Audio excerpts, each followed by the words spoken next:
नमस्कार। आज का हमारा विषय है हिंदी कक्षा 12वीं का बाजार दर्शन, जो कि जैनेन्द्र का लिखा हुआ है। और जैनेन्द्र ने इस गद्य की विधा निबंध में ये बताने की कोशिश की है कि उपभोक्तावाद का वर्णन किया है। और उपभोक्तावाद का वर्णन करते हुए उसने जैनेन्द्र ने 3 प्रकार के व्यक्तियों का, उपभोक्ताओं का वर्णन किया है कि किस प्रकार बाजार हमारा आकर्षण बढ़ाता है, हमें चीज लेने को मजबूर करता है या हम चीज नहीं लेते हैं। बाजार हमें किस प्रकार आकर्षित करता है। तो देखिए, पहले उपभोक्ता में वर्णन करते हुए लेखक ये कहता है कि एक लेखक के कोई मित्र हैं, वो बाजार गए हैं लेकिन उनकी जेब भरी है और मन खाली है। जब वो पूछते हैं कि आप बाजार से क्या लाए, तो वो सामान अपना बहुत सारा बिखेर देते हैं और कहते हैं ये बहुत सारा सामान ले आए।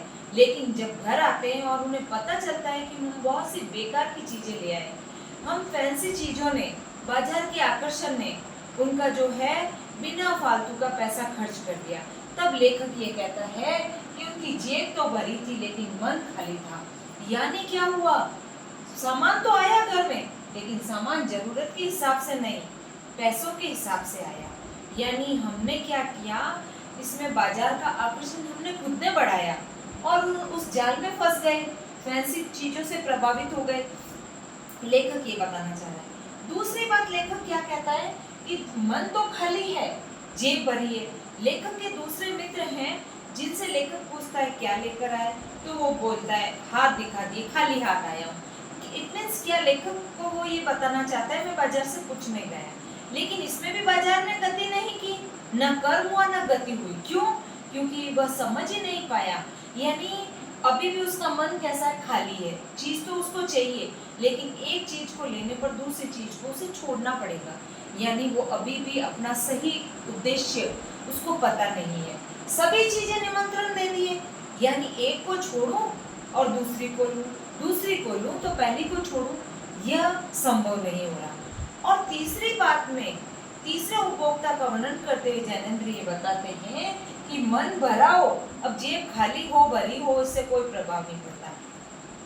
वो लोग संयमी होते हैं, पैसे का प्रयोग वो दिमाग में रखते हैं, ना कि वो पैसे का प्रयोग की परीक्षा लेते हैं कि सामान खरीद के मैं पैसे की पावर बताऊं। जैसे उदाहरण दिया भगत जी, एक चूरन बेचने के लिए उनको जो सामान चाहिए, चूरन बनाने में जो सामान चाहिए, सीधा पंसारी की दुकान पर जाते हैं और अपनी जरूरत का जीरा, काला नमक, जो भी सामान उनको चाहिए वो लेते हैं। यानी क्या उनको बाजार नहीं दिखता है? बाजार उनको भी दिखता है, लेकिन बाजार का आकर्षण उनमें उनको खरीदारी के लिए बढ़ावा नहीं देता है। वो बाजार के जाल में नहीं फंसते हैं। क्यों? क्योंकि वे एक उद्देश्य लेकर जाते हैं कि मुझे बाजार से लेना क्या है। इस तरह के व्यक्ति जो कि अपना उद्देश्य लेकर जाए, लेखक ये नहीं कहता कुछ लाओ मत, लेकिन आपकी जरूरतों का आपको पता होना चाहिए। इसी प्रकार जो लोग बाजार के आकर्षण में फंस जाते हैं, वो क्या करते हैं, सिर्फ बाजार के बाजारों को बढ़ाते हैं। फिर उनमें ग्राहक और विक्रेता वाला संबंध रह जाता है और वे अपने आप के आपसी सद्भाव को तो नष्ट कर देते हैं, सिर्फ बाजार का बाजारूपन बढ़ाते हैं। ठीक है, क्या कहना चाहता है लेखक कि चुंबक का जादू लोहे पर ही चलता है, प्लास्टिक पर नहीं चलेगा। यानी जेब भरी होगी तभी मनुष्य आगे गति करता है, कर्म करता है, उसको लेने की चाह, उसको फैंसी चीजों की तरफ उसका मन जाता है। फिर मन किसी की नहीं मानता है, जेब भरी है, वो अपनी आवश्यकताएं नहीं देखता है, फिर तो उसका मन, क्यों? क्योंकि लेखक आगे उदाहरण भी देता है, रेशम की डोर की गांठ है। अब रेशम मुलायम होगा तो क्या गांठ पक्की नहीं होगी? यानी जेब भरी है और आपको आवश्यकताओं का पता नहीं है, तो भी आप खरीदारी की तरफ आकर्षित तो होंगे ही। नेक्स्ट क्या बताता है, इच्छा को रोकने की तपस्या से। अब आप किसी बच्चे को ये बोल दें कि ठीक है आपको ये चीज नहीं मिलेगी, या उसको आप डांट रहे हैं या आप उसको थप्पड़ मार रहे हैं, तो क्या आवश्यकता कम हो जाएगी या उसका मन शून्य हो जाएगा? नहीं। लेकिन अगर उसको आप समझाते हैं कि आपको इस कारण से ये चीज नहीं मिली है या इसकी अभी आपको आवश्यकता नहीं है, आपको आगे मिलेगी, तो आपका काम, कर्म जो आपका सही जा रहा है और काम जो है गति कर रहा है। ठीक है, लेखक आगे कहते हैं कि सुख देकर भी मन शून्य नहीं होगा। जैसे किसी व्यक्ति को गाड़ी चाहिए, उसके पास गाड़ी है, फोन चाहिए, फोन है, ला दीजिए, ये चाहिए, XYZ जो भी चाहिए। आवश्यकता की पूर्ति होने से क्या उसका मन शून्य हो जाएगा? वो मन भर जाएगा? ऐसा भी नहीं होगा। क्या उसको बाजार आकर्षित नहीं करेगा? ऐसा भी नहीं होगा। यानी उसका मन तो फिर भी शून्य नहीं होगा। आप सारे सुख देकर, चीजें देकर क्या उसके मन को शून्य कर सकते हैं? जिस तरह की हम बच्चे को डांट कर उसकी आवश्यकताओं को बंद नहीं कर सकते, उसको समझाकर उसको रोक सकते हैं। ठीक है, आगे क्या कहता है कि अब बाजार जो है आमंत्रित करता है, लेकिन आमंत्रण और आग्रह दो शब्द है, इनमें फर्क है।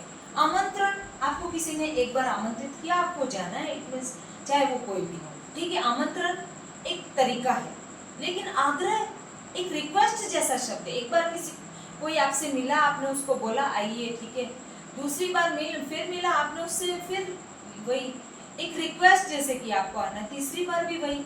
यानी बाजार में कुछ बड़े जो दुकानदार होते हैं वो सिर्फ आमंत्रण देते हैं, लेकिन हम कभी कभी उनकी तरफ आकर्षित भी हो जाते हैं, और कहीं कहीं हम जबरदस्ती आग्रह के लिए मजबूर हो जाते हैं। यानी रिक्वेस्ट पर जो हम फैंसी चीजों की तरफ हमें बढ़ावा देती है, हम उनकी तरफ लेने को बढ़ जाते हैं।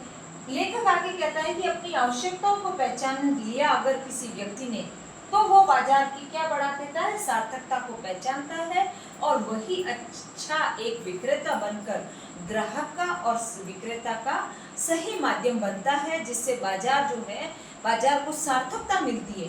क्यों? अपनी आवश्यकताओं को पहचाने, मुझे क्या खरीदना है, मुझे किस चीज की जरूरत है, इसको आपने पहचान लिया, आपने बाजार की आवश्यकता को समझ लिया, बाजार के बाजारूपन को समझ लिया, आपने अपनी जरूरत को समझ लिया, आपने देख लिया, आपने कि मुझे ये चीज, अब आपके पास वो चीज ऑलरेडी रखी है, और आपने बाजार से और जो है कुछ अलिमित मात्रा में आपने उसको खरीद लिया तो क्या हो गया? बाजार में उस चीज की आवश्यकता आई, और आवश्यकता हुई तो उस चीज की कमी हो गई।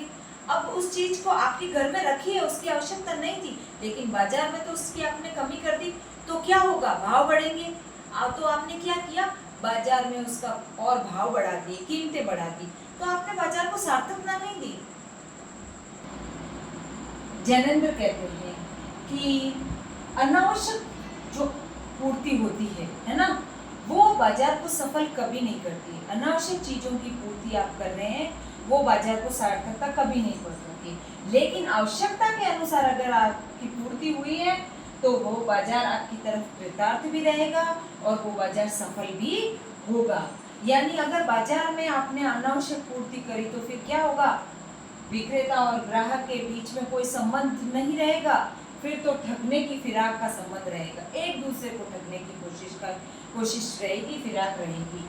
कुछ दुकानें ऊंची यानी बड़ी दुकानें हैं, लेकिन ऊंचा आमंत्रण, मौन चुप होते हुए भी वो आपको आग्रह जगाता है, आपका कारण उनका बाजार का आकर्षण। यानी लेखक ये कहना चाहता है, बाजार के आकर्षण को आप समझें, उसमें आप फंसे नहीं। आपको अपनी आवश्यकता का पता होना चाहिए, आपकी अपनी जेब का पता होना चाहिए, आपके मनी बैग का पता होना चाहिए, कि वो हम बिना प्रकार की नाहक चीजें नहीं लाएं, फालतू चीजें नहीं लाएं। यहाँ भले आप स्त्रीत्व का बढ़ावा दे रहे हैं, लेखक उसकी पत्नी को बोल रहा है कि ठीक है कि आप लेकर आ गए, लेकिन वो बोध नहीं है। आपका मनी बैग वो भी कि पैसा पावर है, वो देखकर चीजें नहीं आनी चाहिए।